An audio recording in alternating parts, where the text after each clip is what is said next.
In January 1954, HARVEY Oswald walked into Myra DeRousse's 8th grade homeroom in the basement cafeteria at Beauregard Junior High.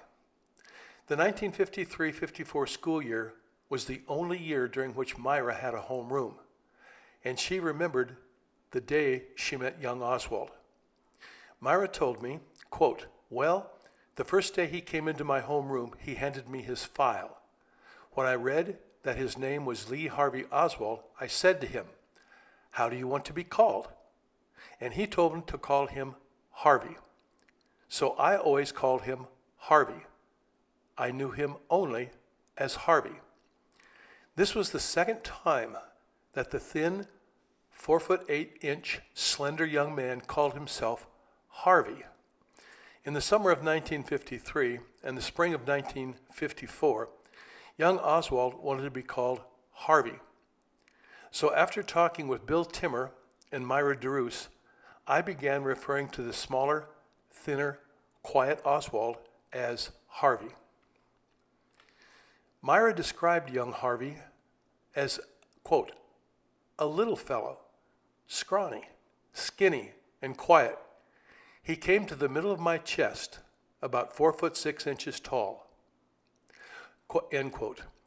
When Lee Oswald began attending Beauregard Junior High School in January 1954, he filled out a personal history sheet and listed his height at 5'5" tall and his weight at 135 pounds.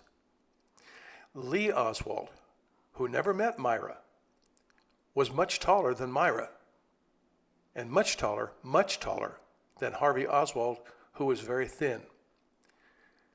Myra saw Harvey nearly every day before school, sitting on the front steps, waiting for the school to open, and thought he was lonely. Myra saw Harvey in her homeroom class every day, in the school library, and after school riding bicycles on the school grounds with his best friend, Ed Vogel. On one occasion, after school, Ed Vogel ran up to Myra and shouted, quote, "Miss DeRousse, come quick, a piano fell on Harvey," end quote. Myra and fellow teacher Dorothy Duvik followed Vogel into the basement cafeteria and found Harvey on the floor with a small upright piano laying across his legs. The two women lifted the piano off of Harvey, and then, with the principal's permission, Myra drove Harvey to the Montelepre Clinic on Canal Street. After examination by a physician, Myra drove Harvey to his home on Exchange Alley and asked where his mother was. Harvey replied, quote, "She's working in a bar," end quote. A photograph of Harvey's caretaker, the Marguerite Oswald Impostor, was taken during the spring of 1954 in the apartment on Exchange Alley. March 2nd, 1954 was Mardi Gras, and young HARVEY Oswald was watching the parade on Canal Street, a half a block from his home on 126 Exchange. In the National Archives, I found and copied several photographs that were taken of the parade, and HARVEY Oswald is in one of those photos. In 2002, I sent Myra DeRousse a photo of a young boy watching the parade with a handwritten notation on the back of the photo, Mardi Gras 1954. I asked Myra if she could identify the young boy in the photo. Myra wrote to me and said, quote, "I have had 4 people look at these photos who knew Oswald at his time at Beauregard, and they and myself agreed it was a picture of him," end quote. In early January 1954, Lee Oswald and his mother left New York. They moved to New Orleans and briefly resided with Marguerite's sister, Mrs. Lillian Moret. On January 13th, 1954, Lee Oswald was enrolled in the last half of the 8th grade in the spring semester at Beauregard Junior High, and he used the address of the Morets at 809 French Street. Within a few weeks, LEE Oswald and his tall, nice-looking mother rented an apartment at 1454 St. Mary Street. The apartment building was owned and operated by Julian and Myrtle Evans, who had known the tall, nice-looking Marguerite Clavery Oswald for over 20 years. Mrs. Evans told the FBI that Marguerite and her son lived in their building for 8 months, January through August 1954. Julian described Marguerite to the Warren Commission as, quote, a beautiful woman with black hair, a real fashion plate who dressed beautifully. LEE Oswald and his mother were living at 1454 St. Mary Street, which was 2 school districts removed from Beauregard Junior High. HARVEY Oswald and his caretaker mother were living 3.5 miles away from Beauregard in the small apartment on Exchange Alley, which was 1 school district removed from Beauregard. Myrtle Evans had known Marguerite Oswald since the early 1930s and visited her in Dallas in 1945 when Marguerite was dating Edwin Ekdahl. On February 19, 1954, Marguerite began working at Bert's Shoe Store and listed her address as 1454 St. Mary's. This is the same month that Myra DeRoos drove HARVEY Oswald to his home on Exchange Place after taking him to the Montelepre Clinic because a piano had fallen on his legs. Marguerite Clavery Oswald's former sister-in-law, Hazel Oswald, visited Marguerite on several occasions at Bert's Shoe Store. The New Orleans Retail Credit Bureau reported that Marguerite Clavery Oswald was living on St. Mary Street from May through September 1954, while HARVEY Oswald and his caretaker mother were living at 126 Exchange Place in the French Quarter. In late August 1954, HARVEY Oswald and his caretaker mother left New Orleans and moved to Fort Worth. Marguerite and LEE then moved from 1454 St. Mary's to 126 Exchange in the French Quarter.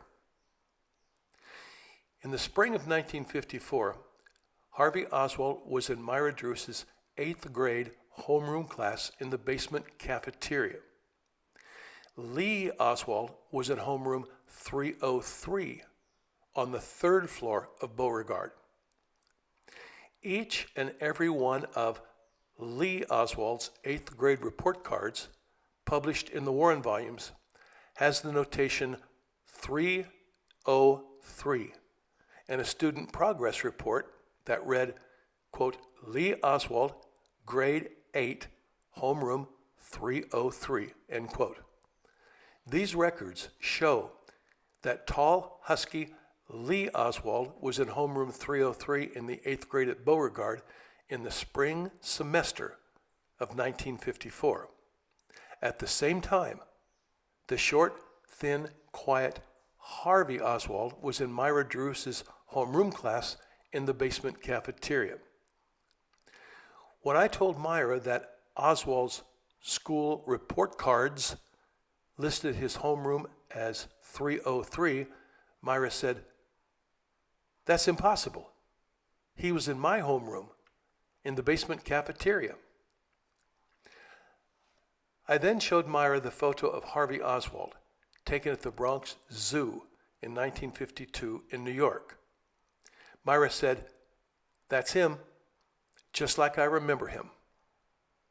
And I then showed Myra the classroom photo of the tall, husky LEE Oswald taken in October 1954 at Beauregard that appeared in Life magazine.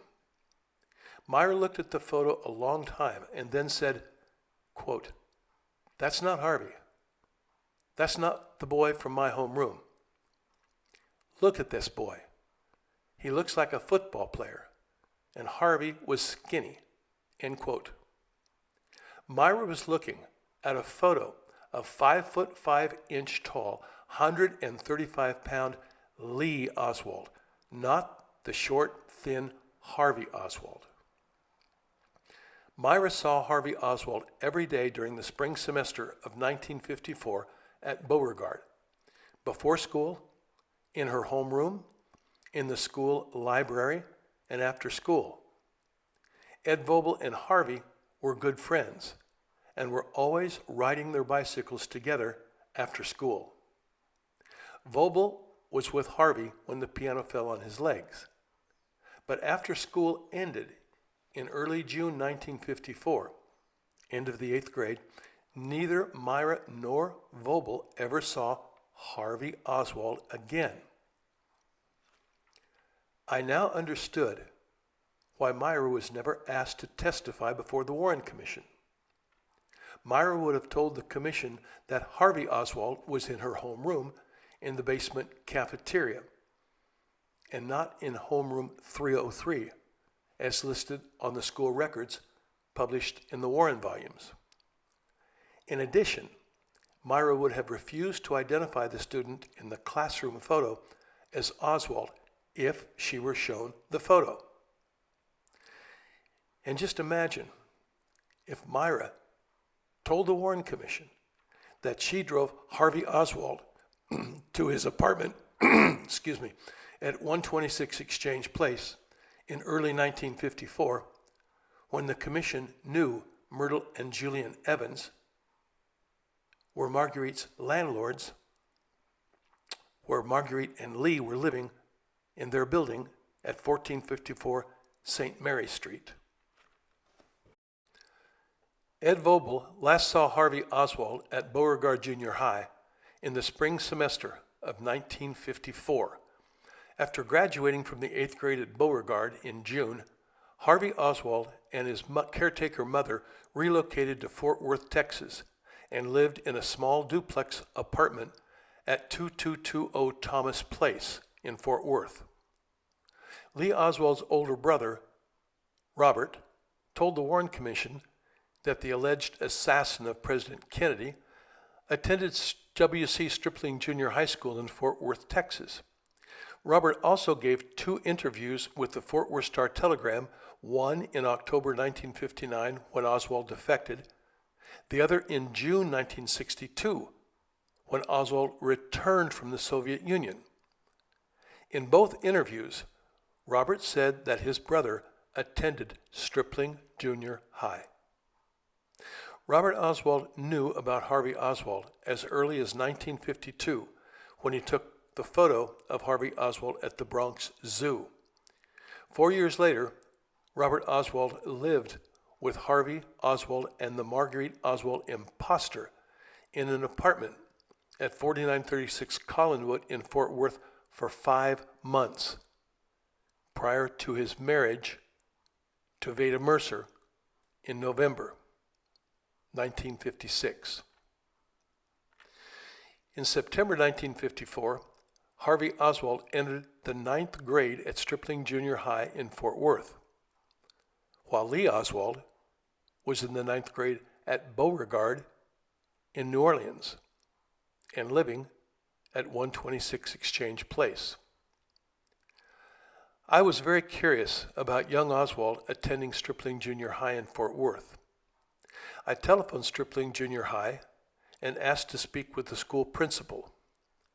After introducing myself, I asked Mr. Ricardo Galindo if he was aware that Lee Harvey Oswald may have attended Stripling. Mr. Galindo said, quote, "Yes, most of the teachers know that Oswald attended this school," end quote. I then asked Mr. Galindo if any of the current teachers were teaching at this school in 1954, to which he replied, no. Mr. Galindo then suggested that I visit the Fort Worth Independent School District. I soon received a phone call from my friend Robert Groden, who told me that he was going to be interviewed on the Kevin McCarthy radio program in Dallas.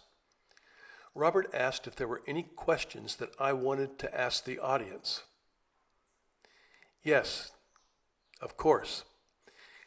I then asked Robert to talk about Stripling Junior High for a few minutes and ask if anyone in the audience remembered Lee Harvey Oswald. 3 people called the radio station that evening and said they remembered Oswald at Stripling. One of those people was Francetta Schubert, who agreed to be interviewed on camera. In Fort Worth, Francetta Schubert was an 8th grade student at Stripling. Francetta ate her lunch on the school grounds every day and watched HARVEY Oswald as he walked across the street to his house at 2220 Thomas Place for lunch. She described Oswald as a skinny, quiet boy who wore a brown leather jacket and blue jeans. Fran used to see Oswald's mother and remembered that she was short, heavy-set, and always wore a white nurse's uniform.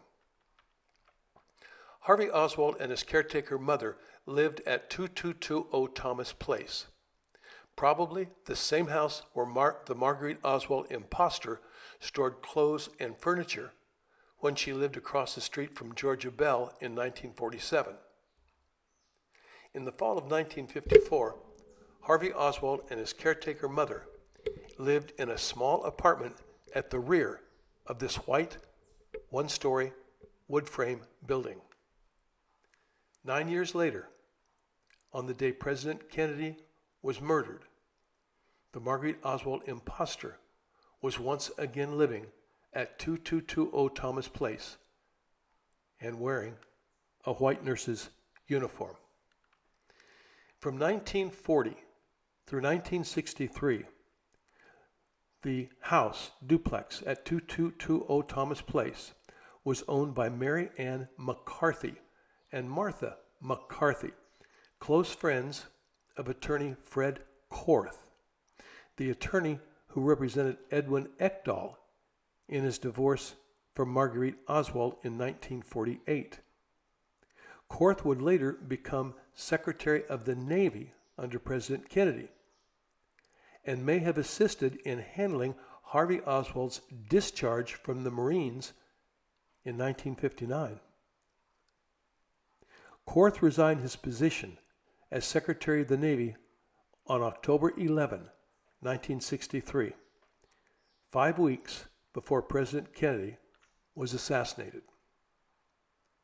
The Marguerite Oswald impostor's repeated contacts with 2220 Thomas Place in 1947, 1954, and 1963, while always wearing a white nurse's uniform, makes this location a possible safe house. Oswald's fellow classmate Doug Gann remembered that Oswald played basketball, shot baskets after school, and lived in a white house across the street. Bobby Pitts used to play touch football in front of 2220 Thomas Place and remembered that Oswald often stood on the front porch and watched. Gym teacher Mark Summers, who began teaching at Stripling Junior High in 1950, remembered that Oswald was in his gym class. When I visited the Fort Worth Independent School District, I inquired about school records for Lee Harvey Oswald. While reviewing those records, I began talking with Mr. Billy Sills, who was very familiar with the school district. I explained to Mr. Sills that I was interested in Oswald attending Stripling Junior High in 1954. A few days later, Mr. Sills gave me a handwritten list of teachers who taught at Stripling in 1954. From that list, I began contacting former teachers. One by one, nearly everyone I spoke with told me the person that I should contact was Frank Cudlady, former assistant principal at Stripling. I telephoned Mr. Cudlady, who lived in Waco, Texas, and asked if he knew that Oswald attended Stripling Junior High. Frank said Oswald had attended Stripling. Somewhat surprised, I then asked Frank why he was so sure that Oswald had attended Stripling. Frank replied, quote, because I gave his school records to the FBI the morning after the assassination, end quote. Frank's answer took my breath away. I was astonished. I then arranged to meet and interview Frank at his home in Waco, Texas. He had just retired as a superintendent of the Waco School District. Early Saturday morning, the day after the assassination, Mr. Wiley, principal of Stripling Junior High in 1963, called the assistant principal, Frank Cudlady, at his home. Mr. Wiley told Cudlady to immediately go to Stripling and meet 2 FBI agents who would arrive shortly and to give them Oswald's school records. In 1963, school records from prior years were kept at each school. Frank told me, quote, I lived close to the school at that time and arrived at the school before they, the FBI agents, got there. I went into the school and located Oswald's records. In fact, I found both Lee Harvey and Robert Oswald's records for Stripling. I opened Lee Harvey Oswald's folder and briefly looked over his records and noted that he had attended less than a full semester at Stripling.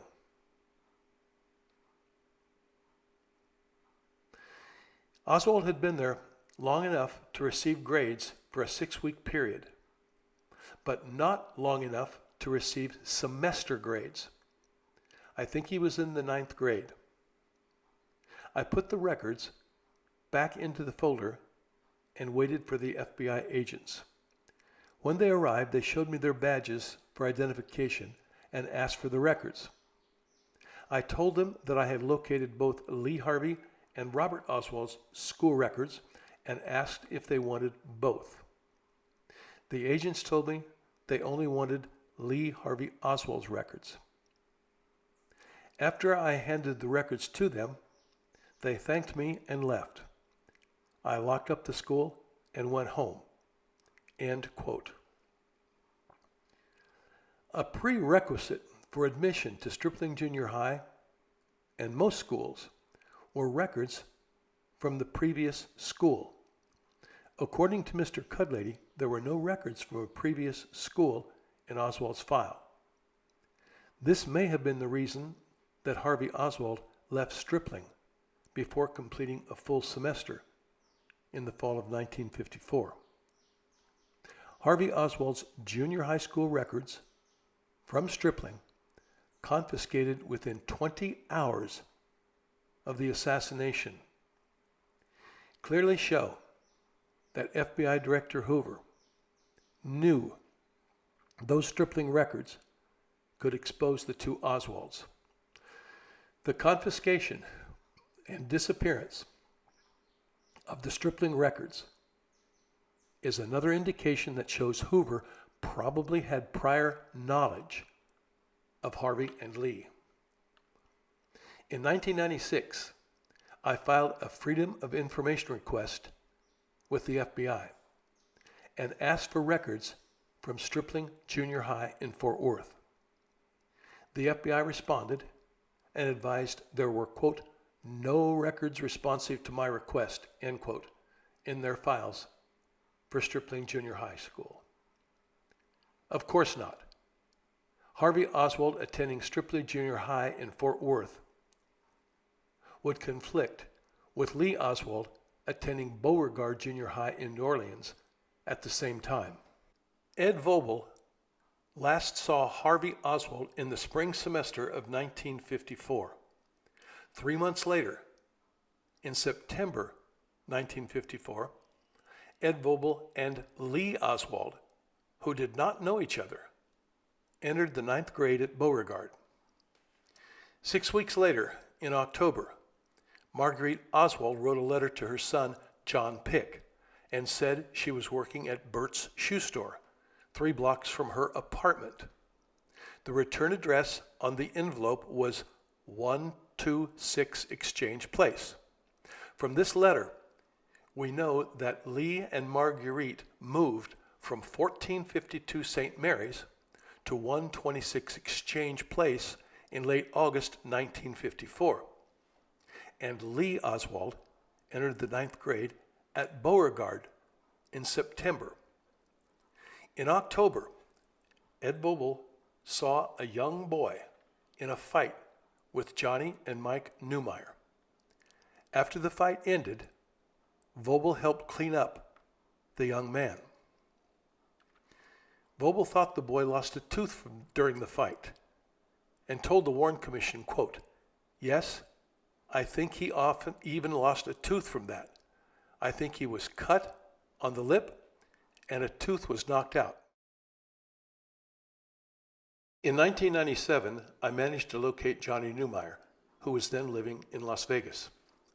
We talked about Oswald and New Orleans for over 3 hours.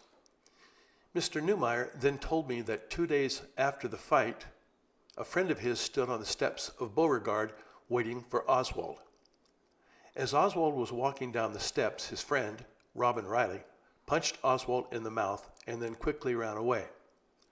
After ending our conversation, I soon learned that Robin Riley had been a part-time actor in Hollywood, but had died several years earlier. A few days later, Vogel was with Oswald on the steps of Beauregard when a young man named Robin Riley suddenly punched LEE Oswald in the mouth and quickly ran away. Oswald's lip was cut badly, and, once again, Vogel helped clean up LEE Oswald. Soon after the fight, Vogel took a photo of LEE Oswald sitting at his desk in Helen Dufour's 9th grade English class at Beauregard, which he later, after the assassination, sold to Life magazine for $75.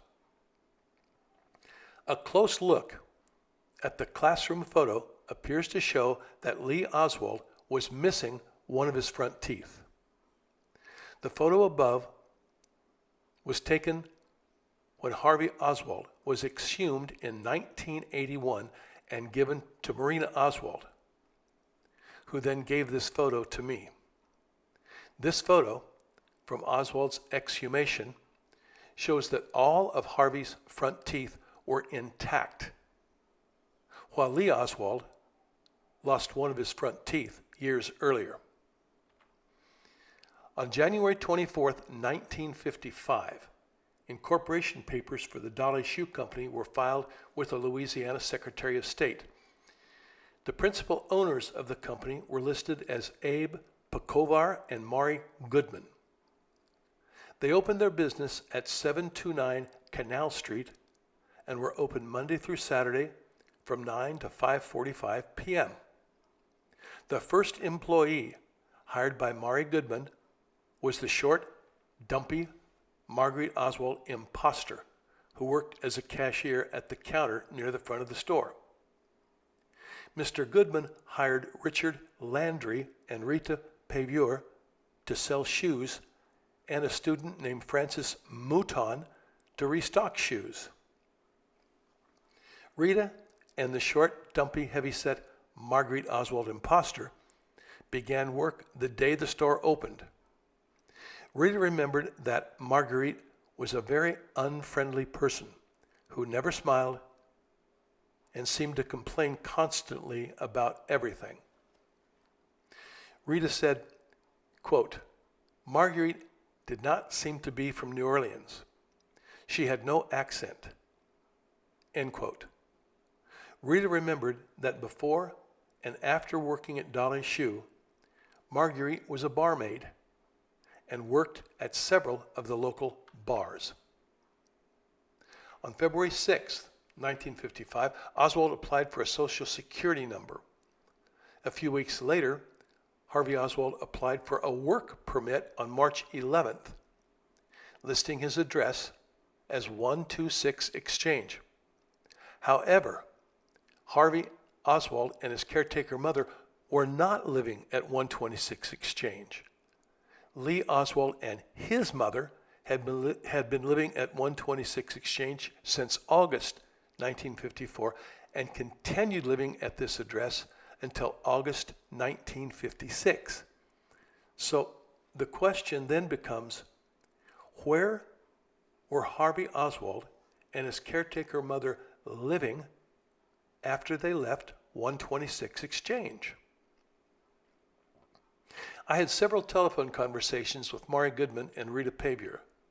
I asked Rita if she knew where Marguerite Oswald lived, and Rita said, quote, Marguerite lived uptown to the right of Canal Street as you faced the river, near Magazine Street, end quote. This is a 5-minute walk from Dolly Shoe. The Marguerite Oswald impostor gave her address to Dolly Shoe as 126 Exchange, even though she was not living there. Both women, Marguerite Clavery Oswald and Marguerite Oswald impostor, used the same address again and again, first in New York, in New Orleans, and eventually in Fort Worth. While Lee and his mother were living at 126 Exchange, the address of Harvey Oswald and the Marguerite Oswald impostor are unknown. Harvey soon began working full-time at Dolly Shoe along with his caretaker mother. A copy of his work permit was sent to Mary Miller, a social worker at Beauregard. Mary recalled handling a case involving a student who lived on Exchange Alley and remembered there was an attendance problem. Well, it was Harvey who had the attendance problem because he was working full-time at Dolly Shoe in the spring of 1955 when he should have been attending junior high school. While Harvey Oswald was working at Dolly Shoe, LEE Oswald was attending Beauregard Junior High with a near-perfect attendance record. Store manager Maury Goodman and co-worker Rita Pavier remembered that the short, heavy-set Marguerite worked as a barmaid at local bars both before and after she worked at Dolly Shoe. A year earlier, in the spring of 1954, Harvey Oswald told his homeroom teacher, Myra that his mother was working at a bar. Now, I sent Mr. Goodman and Rita photographs of the short, heavy-set Marguerite Oswald impostor taken in 1954, and photographs of Harvey Oswald from the 1956-57 Arlington Heights School yearbook in Fort Worth. Both people immediately recognized Harvey and the Marguerite Oswald impostor as their former co-workers. They remembered Oswald as a skinny boy, about 4 foot 10 inches tall, and Marguerite as short and heavy set. I also sent them a photo of the tall, nice-looking Marguerite Clavery Oswald taken at Christmas 1957 at Paul's shoe store in Fort Worth, and the classroom photo of LEE Oswald taken at Beauregard in 1954. Neither Mr. Goodman nor Rita recognized either of these people. In April 1955, Mr. Goodman hired Louis Marzali as store manager. Mr. Marzali's first day at work was Tuesday, April 12th, the day his first son was born. Louis arrived at 10 a.m. and began observing Harvey Oswald and other store employees. While having lunch with Mr. Goodman, Louis remembered and recommended they fire young Oswald, which they did.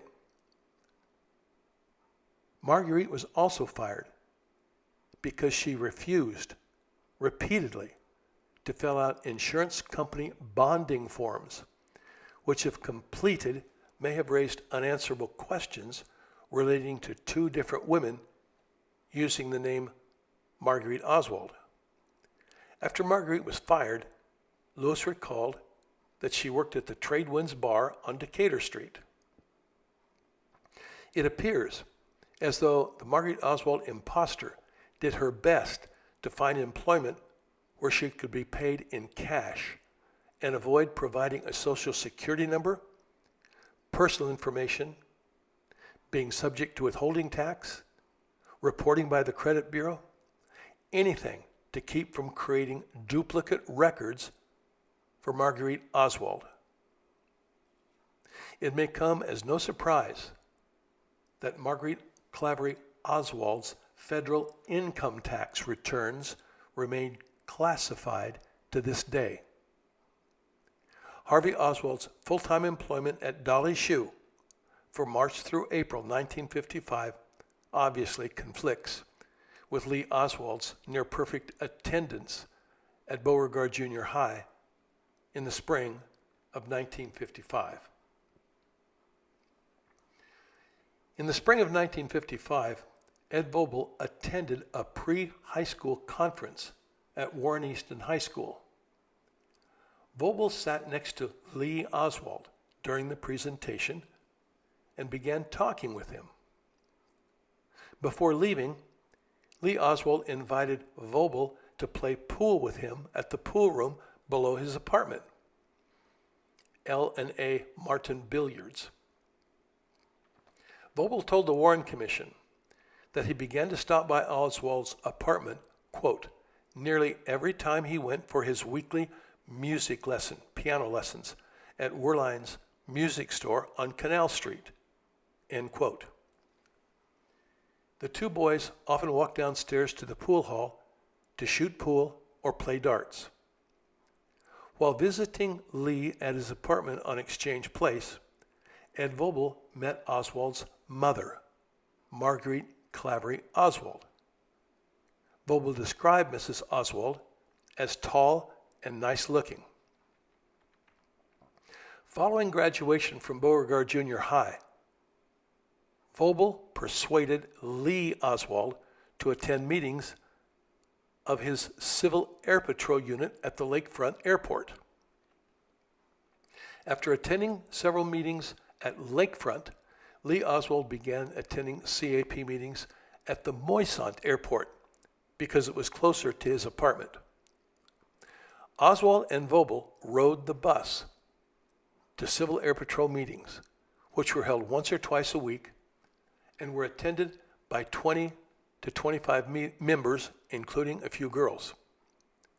Vogel remembered that David Ferry had once taken his Civil Air Patrol unit on an overnight bivouac and instructed the cadets to bring their own rifles for shooting practice. Vogel said that Oswald attended 2 or 3 or possibly 4 drills. He said that Oswald quit attending meetings sometime after he joined the Civil Air Patrol, which was July 27, 1955. Ed Vogel remained a member of the Civil Air Patrol for a year, but quit after he began attending Fortier High School in 1956. Now, it is very important to remember that David Ferry knew LEE Oswald in 1955. In 1963, David Ferry would know and befriend HARVEY Oswald. When Ed Vogel visited LEE Oswald at 126 Exchange Place, he saw and met LEE Oswald's mother, the tall, nice-looking Marguerite Clavery Oswald. Following the assassination of President Kennedy, Ed Vogel saw Marguerite Oswald Impostor's photo on television and in the newspapers. Vogel did not recognize this elderly woman, who was short, heavy-set, and always wore horn-rimmed glasses. Vogel remembered LEE Oswald's mother as tall and nice-looking, never wore glasses, but was confused because he did not realize this was a different woman.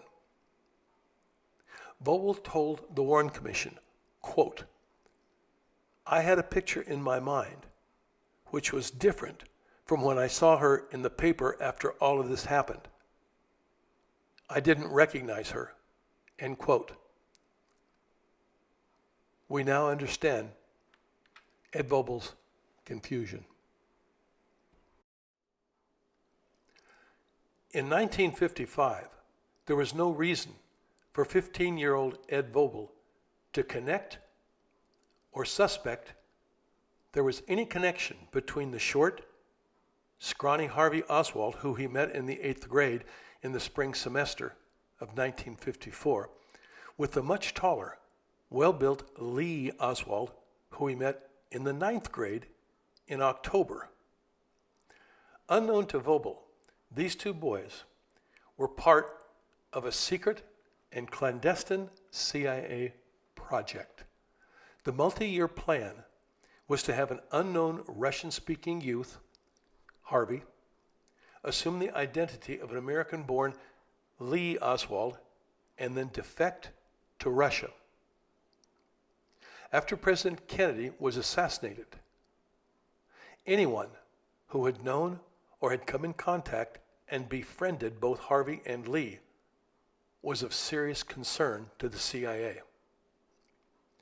Vogel never realized that his coincidental friendship with both Harvey Oswald and Lee Oswald would later place his life in danger.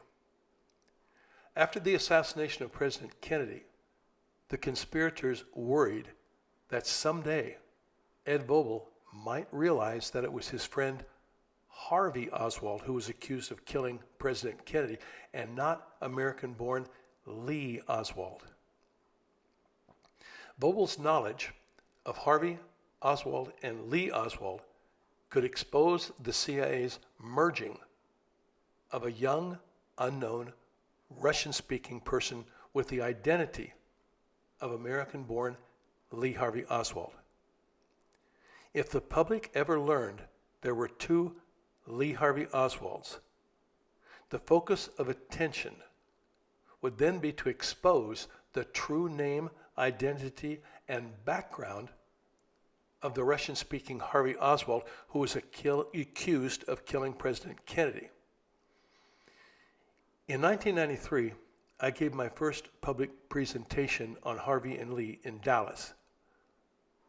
I closed my presentation by telling the audience, quote, "If you know who Oswald really was and who created him, then you will know who was responsible for the assassination of President Kennedy," end quote.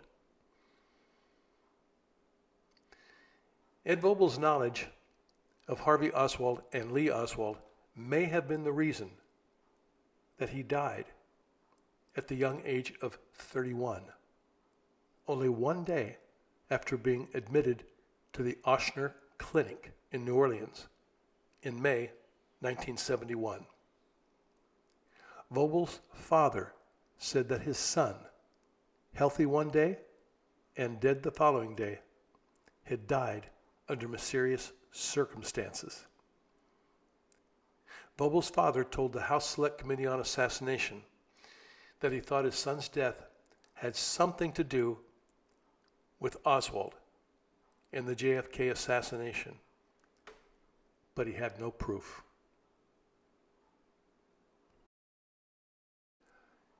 In 1961, Dr. Alton Ochsner, founder of the Ochsner Clinic, set up the Information Council of the Americas, INCA. CIA-connected Ed Butler was appointed executive director, and in 1963 conducted a radio interview with Harvey Oswald on WDSU Radio in New Orleans. This radio station was owned by Edgar and Edith Stern, who were major financial contributors to INCA. Another major supporter was Eustace Riley of the Riley Coffee Company, who hired Harvey Oswald in June 1963.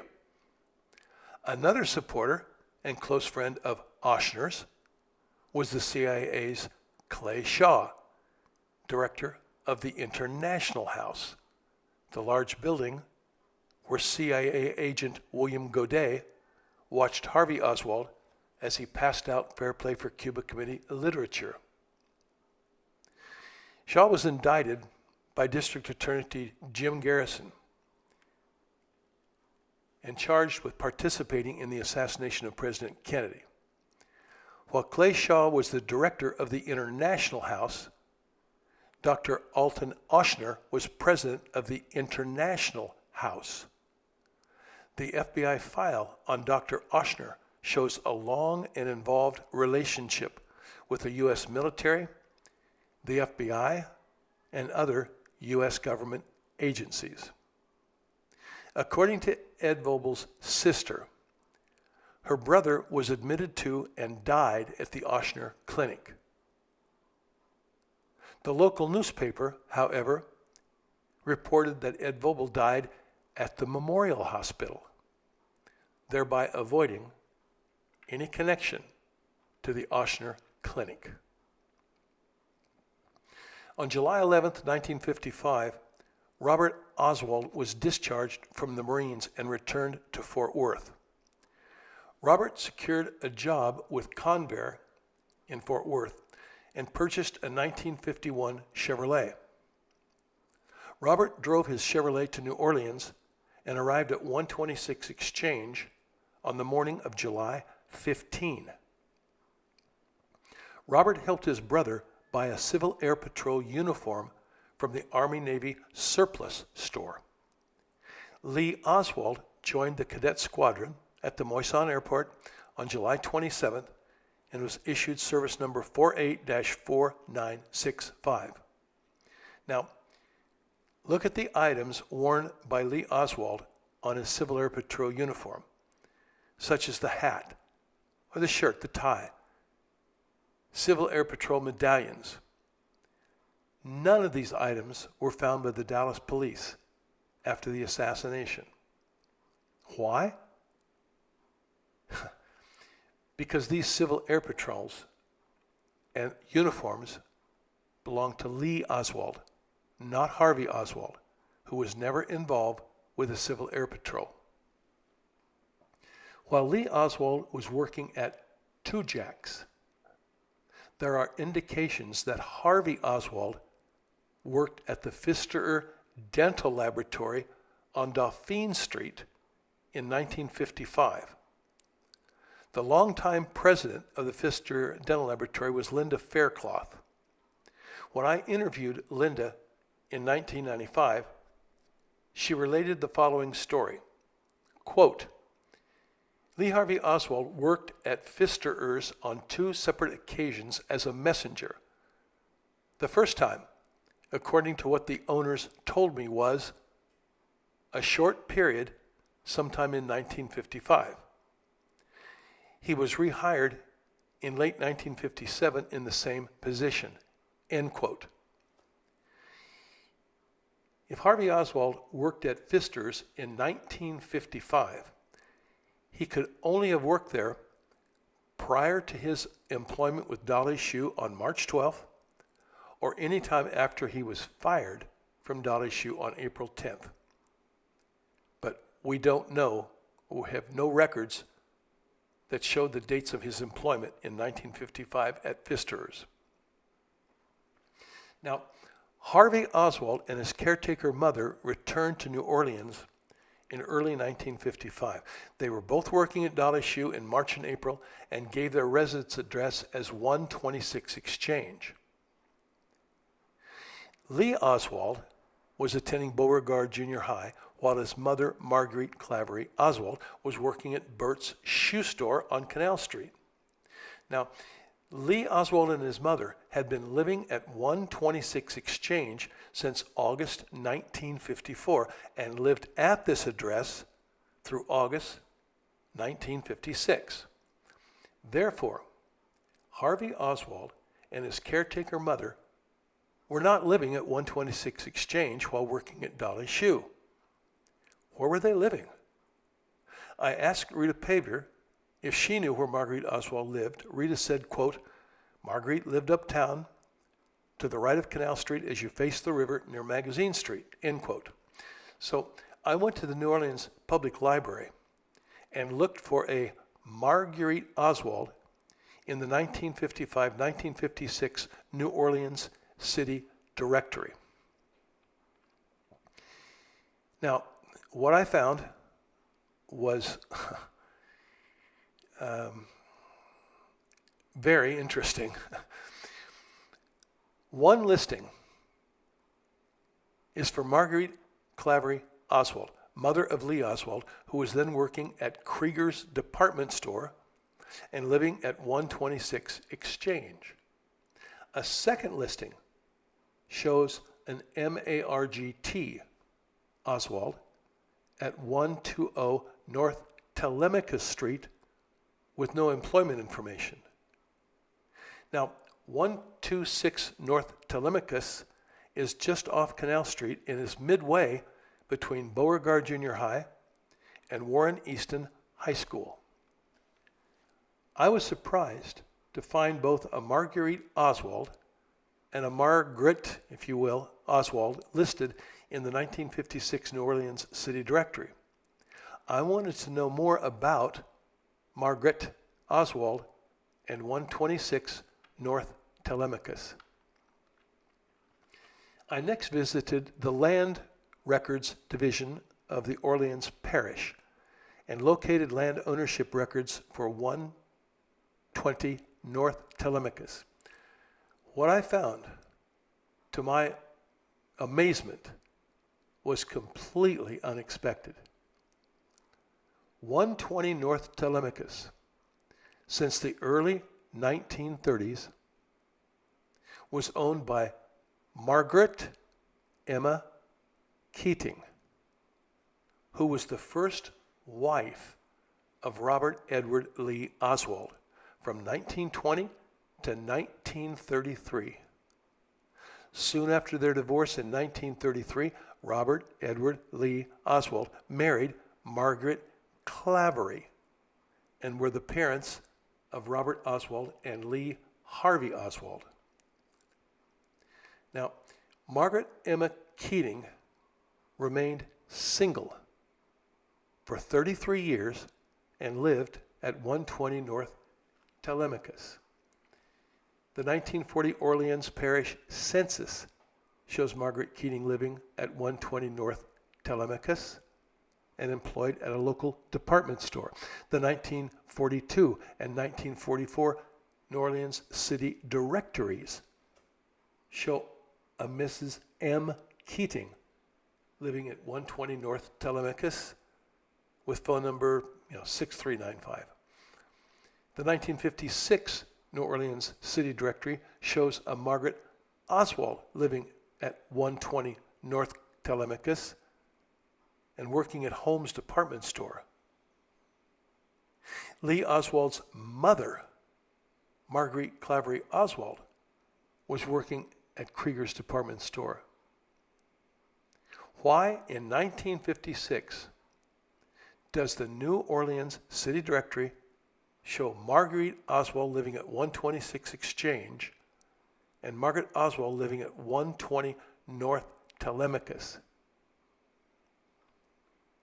A year later, in 1956, LEE Oswald and Marguerite Clavery Oswald were still living at 126 Exchange. But where were HARVEY Oswald and the Marguerite Oswald impostor living while working on Canal Street at Dolly Shoe or at Pfister's before or after Dolly Shoe? Where were they living September through mid-November 1955 when HARVEY Oswald attended Warren Easton High School? Is it possible they were living at 120 North Telmicus, which is midway between Beauregard Junior High and Warren Easton High School? Now, following the assassination of President Kennedy, Margaret Keating, who had lived in this 120 North Telmicus for 33 years, she moved to an apartment. She didn't sell her house. She moved to an apartment number 708 at 1205 St. Charles Street. And she lived in this apartment for the next 2 years and then returned to her home at 120 North Telmicus. In June 1955, LEE Oswald graduated from the 9th grade at Beauregard Junior High. Robert Oswald told the Warren Commission that he, Robert, arrived in New Orleans in July 1955, and his brother, Lee, was working for Tujague's export company. Lee Oswald's former supervisor, Frank DiBenedetto, told the House Select Committee on November 16, 1978, that Oswald worked at Tujague's, quote, a year to a year and a half, end quote. And he quit to join the Marines. Now, Lee Oswald working at Tujague's, 18 months,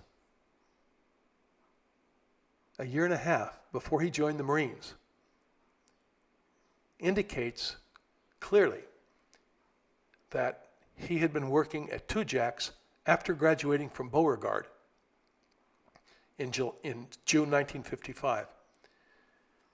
And he quit in late summer, August or September 1956, before he joined the Marines in October. The Warren Commission, however, reported that Lee Harvey Oswald worked only 2 months at Tujague's, from November 10, 1955, till January 14, 1956. Now, the time discrepancy between the Warren Commission's 2 months and Frank DiBenedetto's year to year and a half was enormous, and it caught my attention. I traveled to New Orleans to meet and interview Frank DiBenedetto. Frank purchased the Jared Tujague Company after Mr. Tujague died. When I met with Frank, the Tujague office was still in the Sandlin building on Canal Street, where Frank was Lee Oswald's supervisor in 1955 and 1956, 40 years in the same location, same office.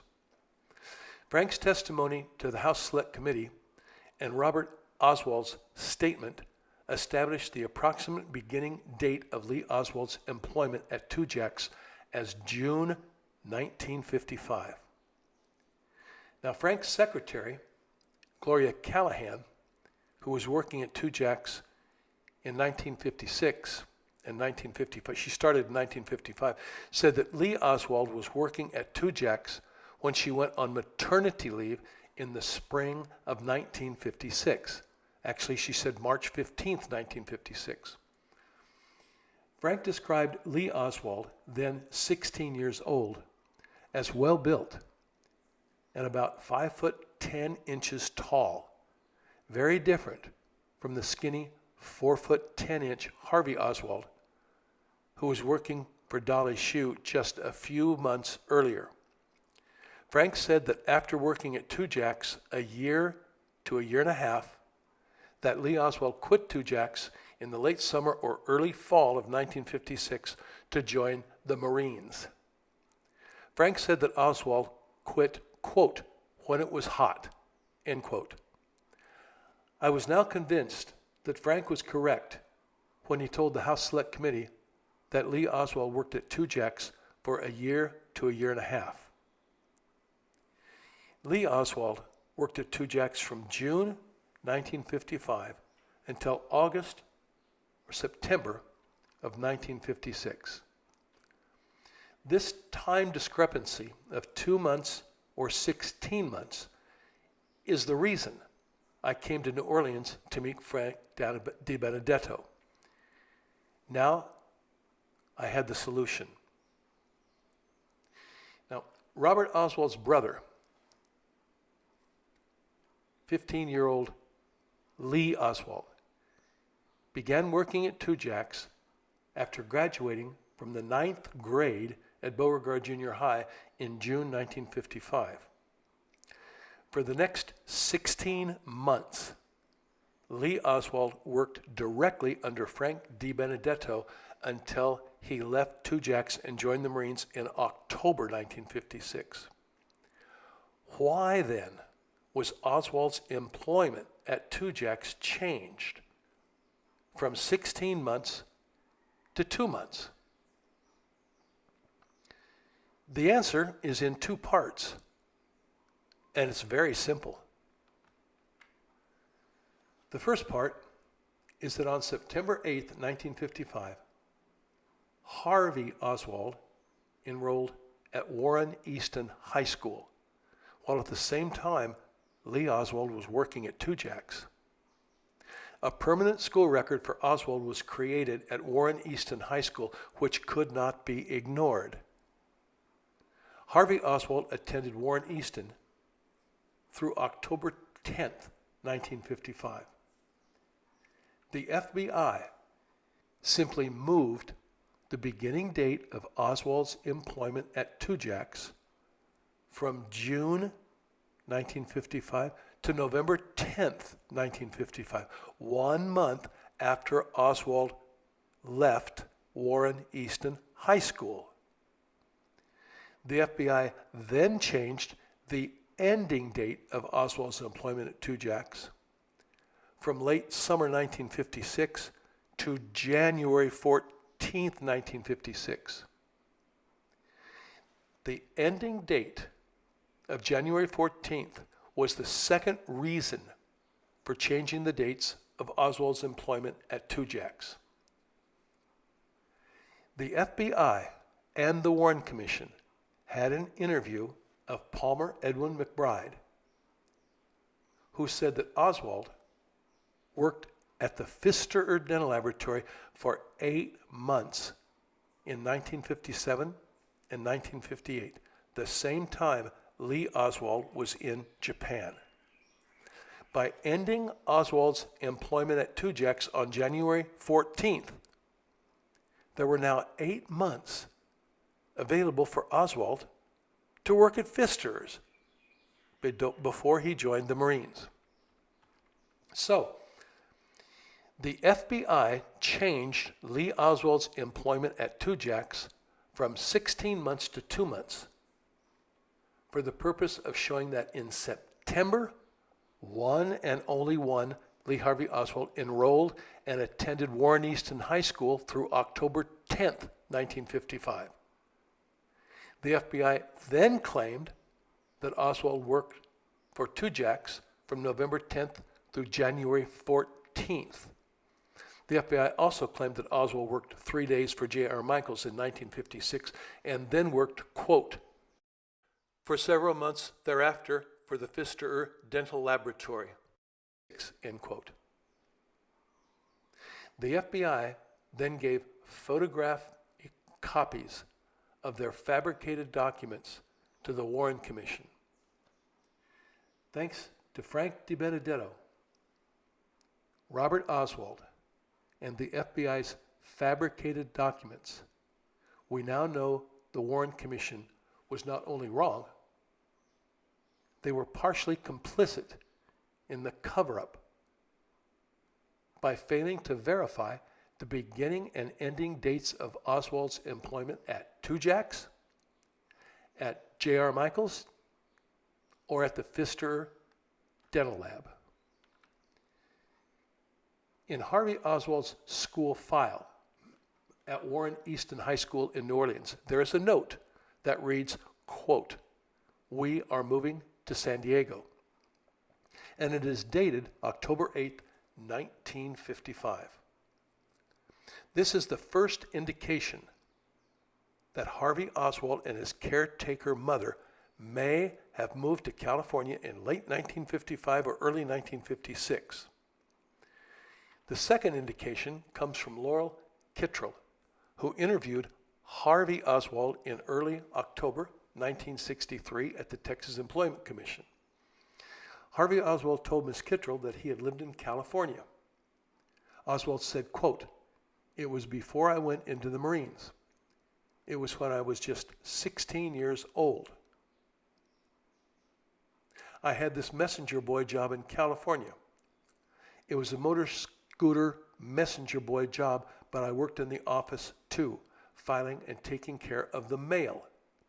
It was for an investment company, and I worked there 6 months. The name of it was the ETI Realty Company, end quote.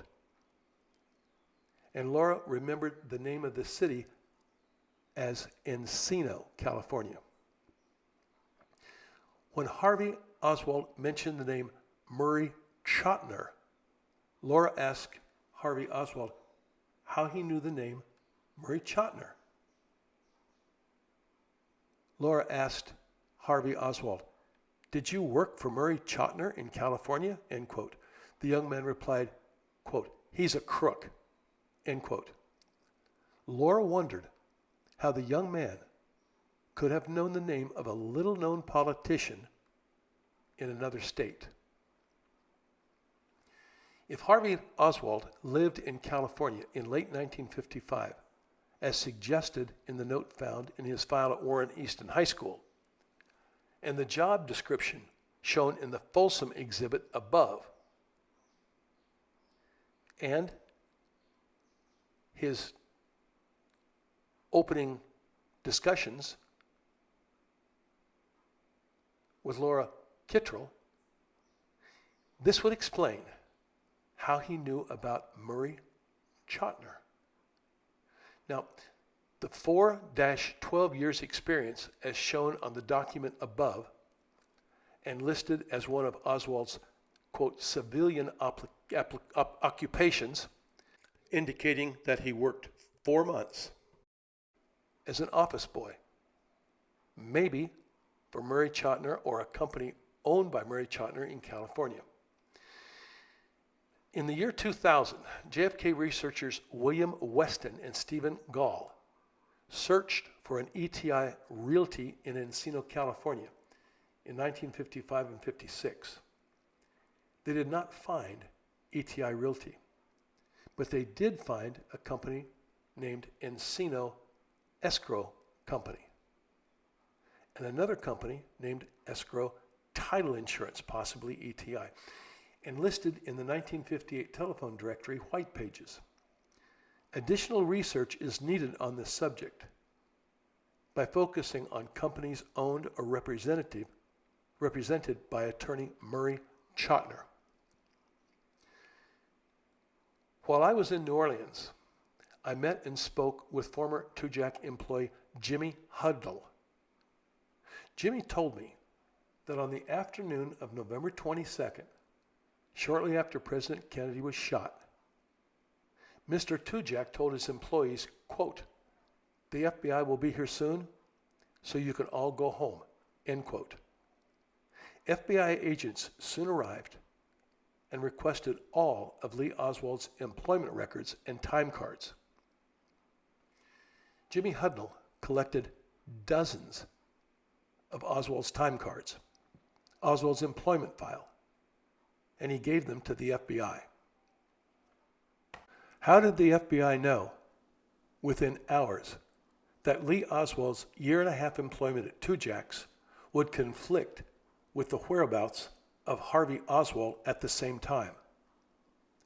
How did the FBI know that while LEE Oswald was working at Tujague's in the fall of 1955, that Harvey Oswald was attending Warren Easton High School at the same time? How did they know that while LEE Oswald was working at Tujague's in January 1956, that Harvey Oswald was briefly working for the J.R. Michaels Company? How would the FBI explain that when Oswald was working 8 months for the Pfister Dental Laboratory in 1957 and 1958, that LEE Oswald was in the Marine Corps in Japan? The FBI, as we shall see, fabricated government forms in an attempt to show that Oswald worked at Tujague's for only 2 months after he dropped out of Warren Easton High School and before he worked 3 days at J.R. Michaels in January 1956.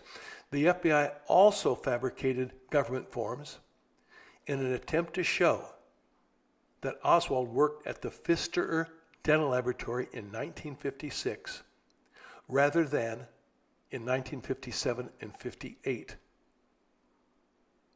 What remains unknown is who in the FBI knew intimate details about the lives of Harvey and Lee? If not J. Edgar Hoover, who knew or was able to quickly learn about their schooling and employment records as teenagers? Who in the FBI was responsible for fabricating numerous government documents? And who knew enough about Harvey and Lee to begin sending FBI agents to schools and businesses within 24 hours of the assassination to collect documents on a 15 and 16-year-old teenager? With the FBI's fabricated government documents, the Warren Commission was then able to write a teenage biographical sketch of one and only one Lee Harvey Oswald. In the final essay, we will show how the FBI changed Oswald's employment records, fabricated government forms, and how the Warren Commission played their part in covering up Harvey and Lee Harvey Oswald's employment history.